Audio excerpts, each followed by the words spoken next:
Hi guys, and welcome to this week's You Revolution episode, where to tie in with the gyms opening here in Scotland, we are doing a health and fitness episode special. And in this week's episode we interview a woman called Vivian McLaughlin, nicknamed the Wee PT, and she's based in Bishopbriggs and coaches women and mothers to become healthier, stronger, better versions of themselves. And she puts a big emphasis on getting away from this idea of perfectionism and all of these body image issues that affect a lot of women. So we know that a lot of women that are watching this are going to love the positive messages that she's putting out there. But if you're into health and fitness in general, then this is an episode that we're sure you're going to love. And if you've not already subscribed to the channel, then please do hit the subscribe button below this video. Enjoy.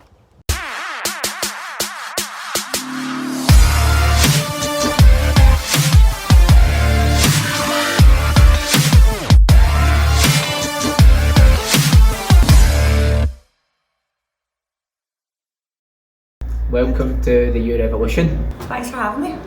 You're very welcome.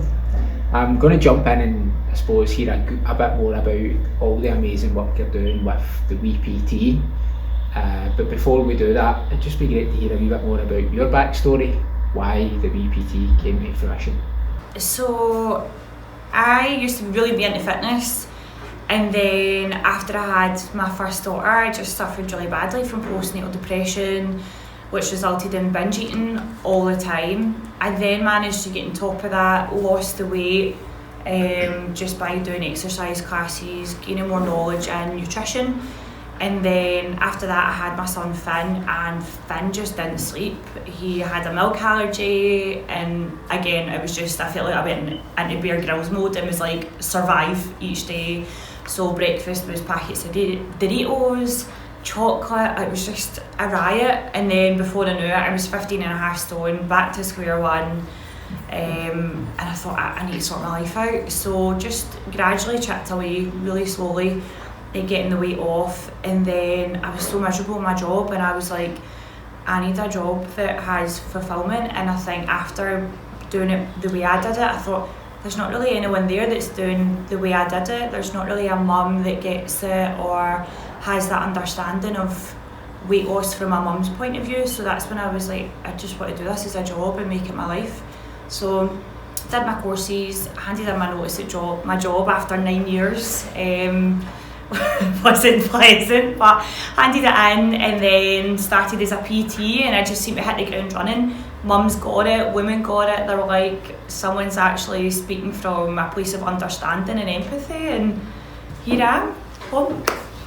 Sounds like you've been on your own personal journey, and that's probably fed really well into you bringing that passion to help other people into what you do as part of the Wee PT. Tell me about some of the common themes you see. I mean, I'm conscious that we're just coming out of a period of, lockdown, just openly honest. I've been thinking to myself, I've not been near a gym, and I'm feeling, God, I'm a bit more self-conscious about my body, maybe not been doing the same things I would normally do.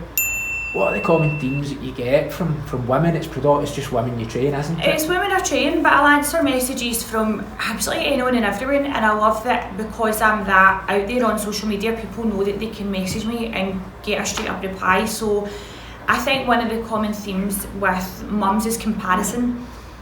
We spend so much time on social media, and especially with lockdown, you're sitting there like that going, oh look, here's someone from this TV show and that TV show, they look perfect, and half the time they don't even fucking look like that. But your brain doesn't think like that. Your brain goes, look at them and look at me.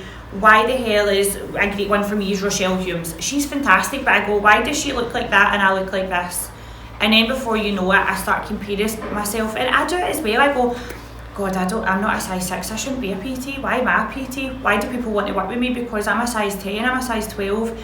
I've got all this loose skin and stretch marks, and even I compare myself. So when clients come to me with the same things, I get it, and I talk from a place of experience, and there's no point in me saying, oh, the generic stuff like comparison's the thief of joy, right? It is, but see, saying that quote, it doesn't change the way the person works. So I just try and teach people just to be a bit kinder about themselves. You might not look like her, but you look like you, and that's what matters. You're you and they are them, and that's where you need to draw the line. Do you find yourself doing more than just training people physically? It sounds like you do a lot of emotional coaching as well as part of what you do. It's a massive part of it, and one of the things I'd say as a PT is you're taught to go in and train people, but that's the main thing. But when you get out there and you speak to the clients, I've got some clients that have just had babies and they're maybe more teary, or they've just not had a good sleep, or they're like that, as I was saying, in that survival mode where they're like, what the fuck do I do, Viv? Like, does this pass? And because I've been there with the kids and you're spinning all these plates, I get it. It's a therapy session, not just the actual exercise. So I think when lockdown happened, I noticed a huge shift in people's mental health because of it. They just kind of felt that trapped feeling that... Lockdown hasn't been that easy for everybody. What have you managed to do for your clients over the course of the last 12 months? When it came in, I actually felt like my world was crumbling. I walked in self-employed and thought, what's the worst that can happen? Well, a fucking pandemic seems to be the worst thing that can happen.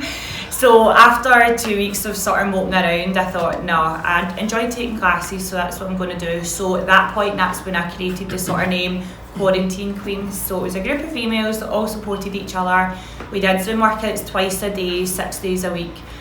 At that point, it then built a community, and then from there, that's when we were allowed to exercise outside. That's when I started the WPT's Brutal Camps.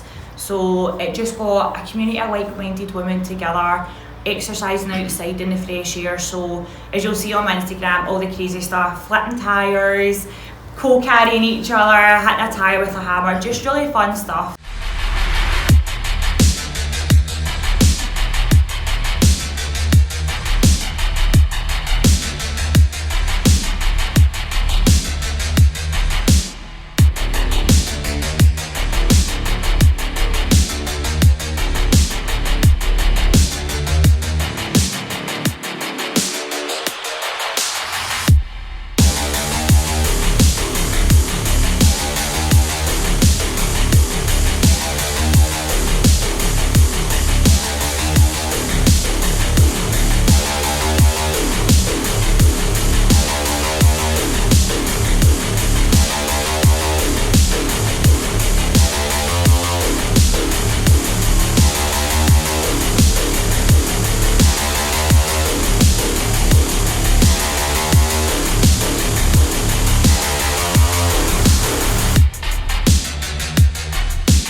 Body image is a massive thing for so many people. It affects guys, but obviously I think it definitely affects maybe women more. How do you coach people through that? I'm really interested to understand it. How do you support people and help them on that journey of becoming more accepting of themselves? So it's a hard one because when clients come to me, obviously one of the main goals is fat loss. But I try and not focus on fat loss, I try and focus on performance and showing your body what it can really do. So empowering someone instead of, we can't accept everything and all that. I can't stand there on social media and maybe, oh look, this is my stomach. You can kind of learn to live with it, but you can't, if you don't love it, you don't love it, and that's all right. You just don't need to hate yourself. So rather than that, I spin it off and go, right, you might not like your legs, but your legs can freaking push whatever it can on the leg press, so see them as strength, see them as that they carry you through life. So rather than hating them, enjoy them and appreciate them for their purpose rather than just for what it looks like. So for me, I'd rather just encourage people to focus on what they do like and progress on that rather than letting their mind just bully their body for the way they look. I totally agree. I think it's, for me, that the last year in particular, I think, has probably made a lot of people maybe step back a little bit and start to look more within themselves and start to look for the value that they can bring into the world. Yeah. And I suppose that from a perspective of being very focused on the outward and how we look outside, that's kind of been a bit of a help. If I look at my own personal experience over the last 12 months, we've started a channel and I've stepped out a good bit more, and it's gave me more confidence. It's made me less concerned with the validation from the world outside of myself, and helped me get more validation from the internal side of things. Have you been able to witness that in people that you've been working with? Yeah, loads. And I think that when it comes to that external validation, it runs out and it becomes addictive. So see, when people do stuff on social media for likes and attention, that runs out. See, if you try and encourage people to look at themselves and appreciate themselves, it's there all the time, so you don't need to like catch a sort of hit off of someone else or this or that. You just sort of learn to appreciate yourself and let that put yourself out there and become more confident. And that's the same as when I've got all the girls out there like doing all the boot camps and stuff. They don't shy away anymore. They know who they are, they know their worth, and they know that they're a good fucking person that can go out there and chat and make the next person that's shy feel at home. And it's much better to try and encourage, like you were saying, to feel it in yourself rather than seek it externally. You obviously encounter a lot of women who come to you, and often they've got hang-ups about body or even emotionally, feeling that they have to compare themselves to other people. What support or advice would you give to somebody who's maybe sitting at home, the gyms are opening back up now? What advice would you give to somebody that's maybe feeling all of these emotions, having all of these thoughts? What would you say to encourage that person to step out, step into their power? So I think for me, I wouldn't necessarily say just jump into the gym. I think just take an action, whether it's challenging yourself to go out walking every day. I'm going to do 10,000 steps today. Right, next week I'm going to do 11. Right, I'm going to have a look at some gyms and book some inductions and see what gym fits me. Some people like a commercial gym because it's cheap, and that's great. Some people prefer, like this, more of just a small community. You're in with me privately or your children. There's no intimidation, there's no one looking at you. So for me, I think just make the first small step and then gradually build it up. But everyone in the gym is there for the same thing. They're all there to get better, so no one's there to judge you. They're there just to be their best selves. So if you're feeling nervous, just go in and work on you. There's plenty of things you can do. Make a playlist, make a list of what exercises you want to do when you go into the gym so that you feel secure. Just get the headphones right in. Ask to be shown around the gym so you've got a plan when you get in there. So it's literally just headphones in, off we go and back out. But if you're too scared to go, take your time or ask a friend to go along with you so you don't feel alone.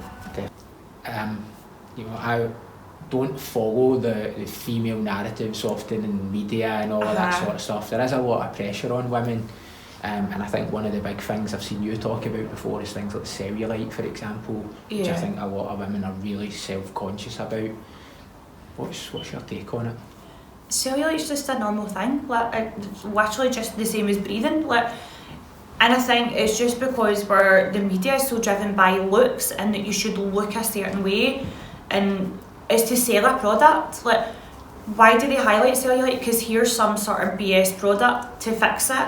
Here's this weight loss product to fix it. So it's just frowned upon for no reason. It's literally just the way your cells work. It's so normal. I'm literally from my calves right up covered in stretch marks and covered in cellulite, and it's alright. It's as normal as breathing, as I say. So rather than listening to the media and the stuff they do, because it's always cellulite's a problem, but here's the solution, just buy this. Just try and be more it's normal, and that's that, and accept it. Absolutely. I think it's almost like there's a lot of things in there which get bandied around. Things like, it's not just cellulite, it's like bingo wings and your bum and all of that. All the buzzwords. All these buzzwords. I actually said this. I fucking hate the word buzzword because there's no positive buzz. It's really negative. But it is. It's all these words as you say, bingo wings. It's all these sort of Boolean sharp terms that upset you in order to sell a product. So it is. It's even when you see sort of all these adverts out there, it's words that appeal to you.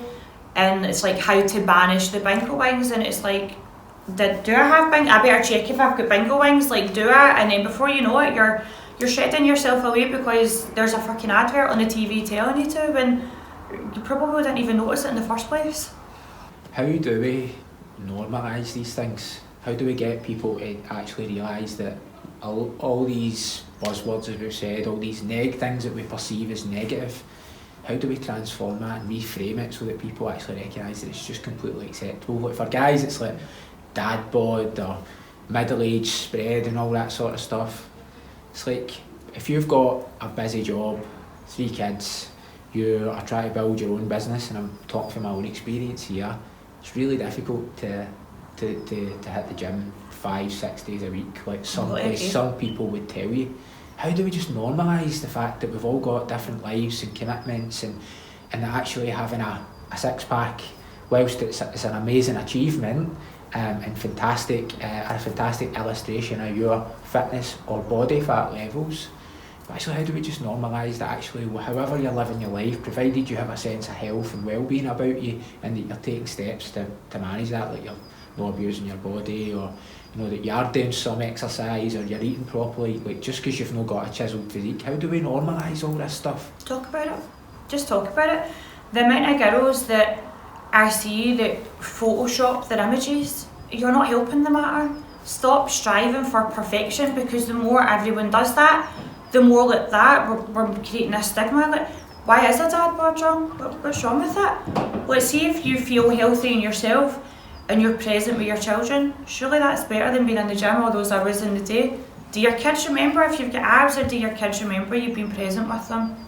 That's the way you need to look at it. So instead of photoshopping yourself, see, the more people are real, the more it will look more people to be real. And like that, the minute I got my stomach out on social media, I actually thought I was going to vomit doing it. Like, it was so embarrassing, because it was something that I had for ages, and I was like, is that it? Like, fucking hell, man, it's just my stomach. Like, was that it? And then so many women were like, oh, here's mine. And I was like, oh, there we go, we've got a chain reaction. People were actually going, oh yeah, I've had 3 kids, here's my... And before you knew it, people were like, oh, it's actually alright to be yourself, believe it or not. Like, I know it's hard with social media when everyone's got these sort of highlight reels, and it's like, oh look, they've got this nice property, or they've got this nice holiday, or this nice body. It's hard not to try and live up to that expectation, but you don't need to. Just put yourself out there, and the more you lead, the more people will follow and do the same thing and show themselves as who they are. And hopefully at that point we can stop all this like face-tuning at and photoshopping and this and that, and we'll see that you don't actually need to normalise normal bodies, because they are normal. Like, we don't need to talk about it, because it's just alright. Yeah. But I think it's so interesting that there's so much pressure around us, men and women, physically, mentally, emotionally, about how we should all be behaving, and so refreshing to hear somebody like yourself just step out of that and just stand over here and say, do you know what, it's actually alright to just be you. Yeah. Just to be you in all your imperfection, and that's absolutely okay, and that perfection stuff is it's false. It's not who we really are. It is false, but and I always thought to myself when I became a PT, I was like, be the person you needed. We're so busy thinking that the way we look is the main thing in life, when it's actually not. It's your character and what you do and what you put out there that's far more important than the way you look.